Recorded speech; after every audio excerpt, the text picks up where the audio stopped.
je répartis bien le corps.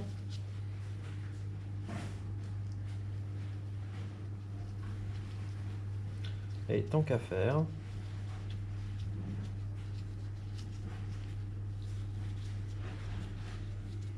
en gros, on va faire quelque chose qui va ressembler un petit peu à un hochet.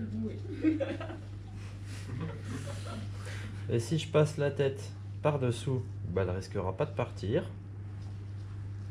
Et puis l'avantage en la mettant dessous, bah, c'est que je n'aurai pas inséré non plus la tête dans le corps.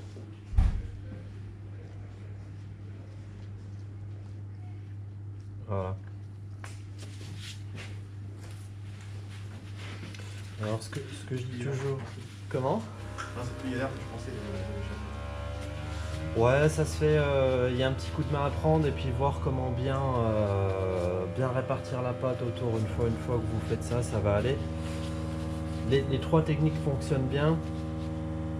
Celle qui marchera la mieux en fait au début, c'est plutôt la troisième. Une fois que vous aurez l'habitude, les trois donneront un bon résultat. Je vais mettre 1, 2, 3, comme ça vous verrez ce que ça donne. Simplement, celle-ci, on va dire que c'est pas une technique traditionnelle, mais je galère un petit peu avec les brioches à tête au début. Et on avait un façonnage sur un pain régional où on faisait un trou et puis on passait une lanière de pâte à l'intérieur. Je me suis dit, pourquoi pas faire la même chose avec les brioches à tête.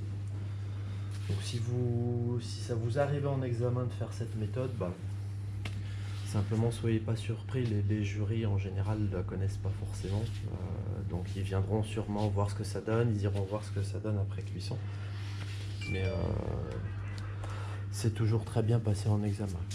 Voilà. Simplement juste soyez pas surpris que les gens viennent voir et disent ah mais qu'est-ce que c'est, je connais pas, c'est quoi ce truc. Alors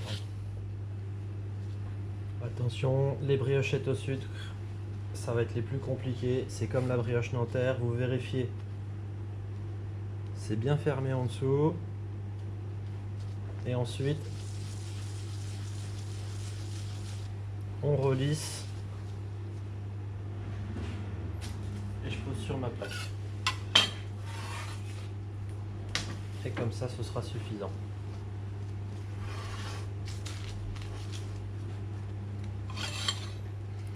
Ensuite, pour les brioches longues, je vais faire le même façonnage qu'on a utilisé pour les brins. J'appuie.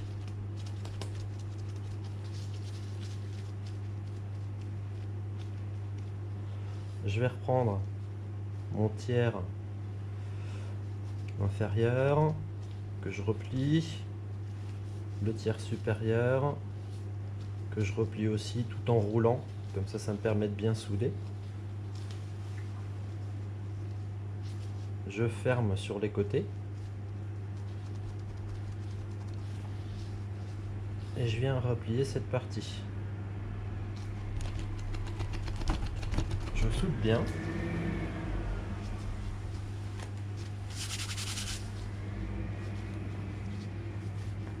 Et je viens bien allonger.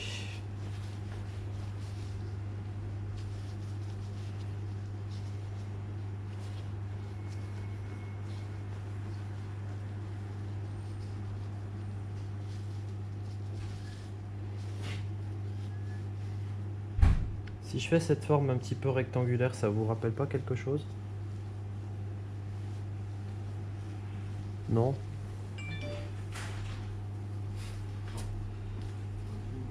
Il y a le téléphone qui me répond. Vous avez déjà vu à quoi ressemblent des pains au lait?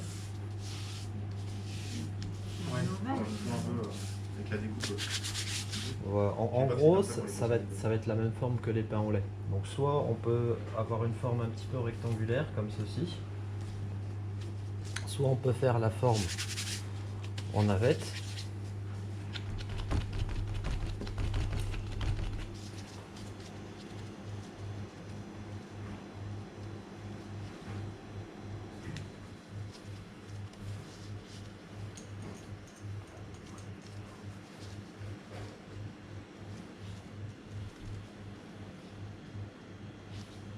Donc la forme en navette, simplement, ça va être une forme un peu plus oblongue, avec un corps un petit peu plus épais, et puis des pointes un peu plus fines. Pour obtenir les pointes un petit peu plus fines, bah, simplement on va travailler un petit peu plus sur les extrémités. Autant avant je m'arrêtais à peu près ici, pour pas trop allonger les extrémités puis pas les affiner. Autant sur la forme de navette, voilà, je travaille plus sur les pointes.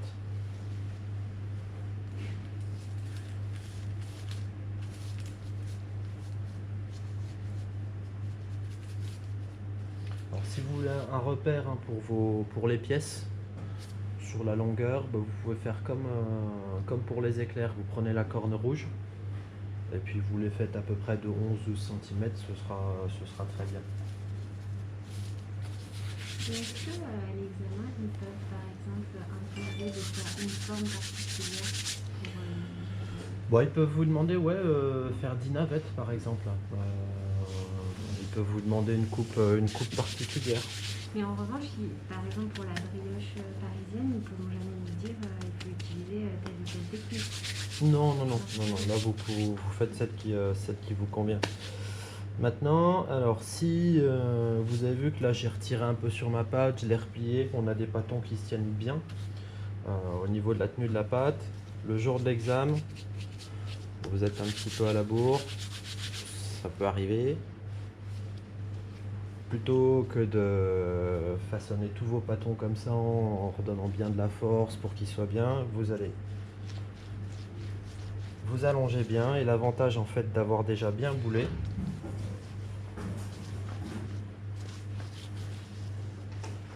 bah, quand c'est bien boulé, en fait, vous pouvez tout de suite donner une forme plus rapidement.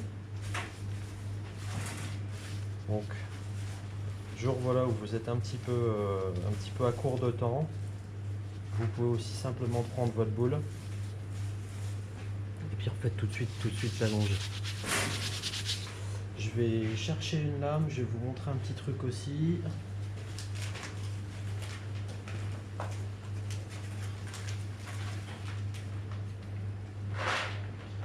Tout à l'heure on fera la coupe en picot, donc les petites pointes sur les pains en lait. Je vais vous montrer ça quand même.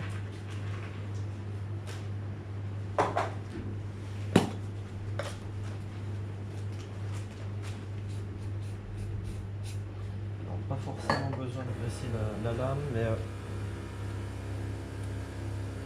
j'ai un peu abîmé ma lame, donc elle coupe un petit peu moins bien.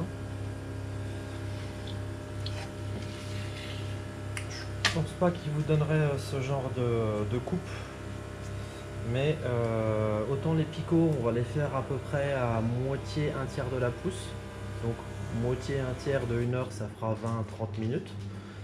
En gros les picots on les coupe pas tout de suite parce que quand la pâte vient encore froide c'est un petit peu galère à couper, et puis on évitera de le faire juste avant de mettre en cuisson parce qu'une fois que la pâte a développé, bah là pareil on